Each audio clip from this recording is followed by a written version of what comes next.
Hello, good evening, and Merry Christmas! So, of course, the Tories won. Jolly well done. They won rather resoundingly as well, and Labour lost rather humiliatingly, which is fantastic. Of course, it means we're safe from socialists, for now at least, and I'm hoping Academic Agent holds true with his saying that the UK would never vote for socialism again. But despite that, as we have here from The Guardian, Boris Johnson pledges to prioritise NHS after election victory. So yes, they will never vote for socialism, unless it's for healthcare, at which point, yes, even the so-called Conservatives will prioritise that. Or is there any talk on reducing the strain on the service by cutting immigration? No, of course not. That's a far too contentious issue. Boris Johnson, to his credit though, was hoping to unite people more so and say, yes, we understand the pro-Remain people were hoping to have a good relationship with our European neighbours, but of course, we are a one nation. Meanwhile, the SNP taking 7 seats from the Conservatives in Scotland, 47 of the 59 in Scotland, have said, well, this is clearly a case for Scotland wanting to be a part of the EU, and therefore will try to leave the UK once again and then rejoin the EU. Yes.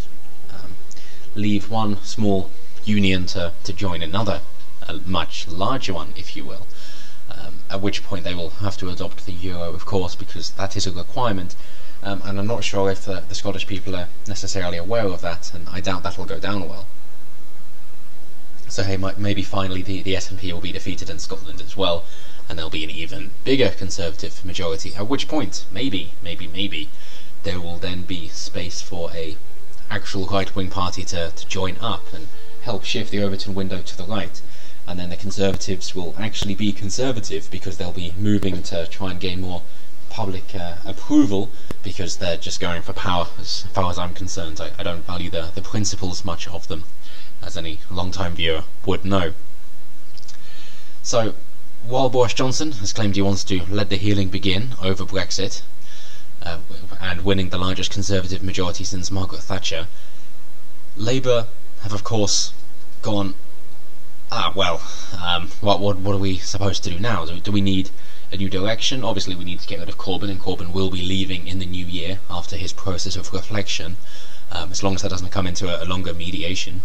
But then who would take over, of course? Well, John McDonnell has said that future is female for Labour, but it doesn't actually need a shift, as he's saying that yes, Labour will still be socialist. It's like, well, I'm not sure if you've quite got the idea there, but hey, that's good, well done, keep doing that, and Labour will lose even more seats. Wouldn't that be wonderful? And the SNP will as well. Wouldn't that be wonderful?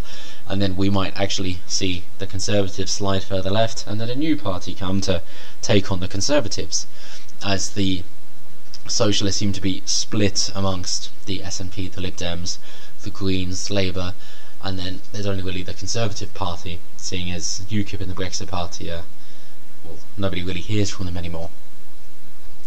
So, as Shadow Chancellor John McDonnell said, he blamed the defeat on Brexit. No need to search for wider difficulties or to change the party's direction.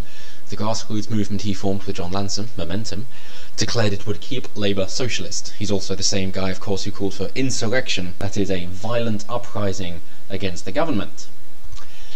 The policies were popular, it was just that the wider public hadn't fully appreciated it. Which surely is the epitome of a vision of the anointed. That is to say, yes, we definitely had the great ideas, but you clearly don't understand it. You don't realise you're too stupid to fully comprehend how good we are, and why we clearly need your money, because we're going to spend it better than you are. You don't know what you're doing. So, well done. Keep that arrogance going, young man. Old man. So, they've said that there are, of their few who are quite possible, that includes Jess Phillips, which would be hilarious given her history, of course, with the great Sargon of Akkad, and through Birmingham Yardley, and then telling Muslims who are against LGBT teaching that they're not being good Muslims, and they don't really understand their religion that they've been practicing for decades. It's like, oh yes, choose her. That'll be a great choice. And then maybe they'll actually lose their Muslim voting bloc, because then they go, oh yes, we're not actually going to vote for a woman. That would be a bad idea, which would be stupendous.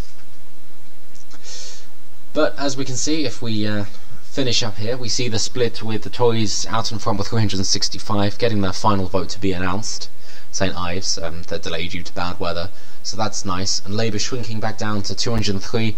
The Lib Dems only getting 11, that is with Jo Swinson losing her seat with 249 votes to the SNP. So now they're just down to 11, but the SNP up to 48. The Green Party still hold their one in Brighton. Pretty safe seat. Brexit Party didn't get any, but Labour clearly have lost a lot of support, so maybe they were still useful and helpful, or maybe people just decided to vote Tory seeing as the Conservatives have come out so strongly. Whatever it might mean. And of course UKIP have basically dropped off the map as well, so we won't be hearing from them anytime soon, but I'm sure there'll be new parties formed, so new names without the stigma, and then we might have a patriotic party coming about, so we're all hoping for that, of course. But then to finish off, let's go with a lovely good message, a positive message from our new Prime Minister, because love him or loathe him, or as mixed as you might be, I think it's good to try and have a positive outlook so we can enact positive change. So he says, despite his main message of the election having been about getting Brexit done, Johnson insisted his main priority would now be the NHS, an institution that voters have traditionally trusted Labour more to protect, even though it's been held by the Conservatives more than Labour. I frankly urge everyone on either side of what was, after 3.5 years, after an increasingly arid argument, to find closure and to let the healing begin, Johnson said. Because I believe, in fact I know, because I have heard it loud and clear from every corner of the country, that the overwhelming priority of the British people now is that we should focus above all on immigration, the NHS. Yes, I think it's infrastructure more than just the NHS, given the inability to find schools, as well as dentists, and it's not just the NHS, roads, sewage, electricity, power, fuel, any of this. This is all just a strain on a country that can't support it when it's caring for more people than it's providing, when there are more takers than there are givers, by quite a substantial margin. Seeing as about half the population don't contribute, well they're net takers anyway, and not contributors. Ordinarily it's young people take more, and then they give back later, and then they take again at the end. The most prosperous years are in the middle.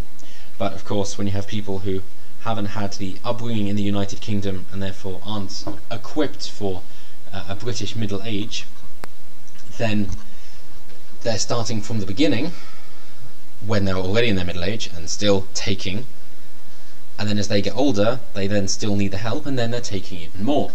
So at that point you just have net takers, and of course then enacting their own way of life because they don't care for Britain, they just care for what Britain can provide in terms of welfare, and therefore if we can get immigration under control, so many other things will fall into place. We can't help the other countries, the third world countries, by bringing in these people because there are far too many of them, and we will fuck ourselves over in the short to long term. So we might as well, as Peterson would say, clean our room. Don't go thinking we can change the world until we can sort out our own country first.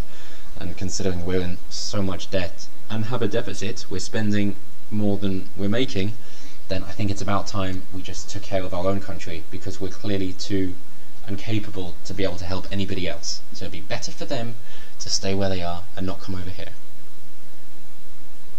But as always, let me know what you guys think down below. Obviously time for celebrations on this Friday the 13th, and that's lovely news to go into the weekend, so I hope you're making the most of it now that the pound has risen even more. We'll have more spending power with our imports, that's the word, there we are. It's been a long week. With our imports, and it helps then to go on holiday. You can travel into Europe and flash the cash for the countries that can't afford it because they are beholden to the EU SSR, and therefore can't take control of their own countries, own economies, and own lives.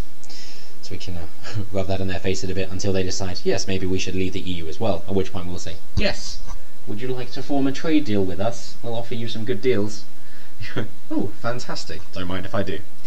So I see that as the longer term plan, that within 20 years, probably 5 to 10 years, the EU will collapse anyway. So I'm looking forward to that. But until then, let me know what you guys think down below. Like, share, comment, subscribe, all that good stuff. Bang the bell, as they say. I'm not saying that again. And yeah, have a wonderful weekend, and I will see you next time.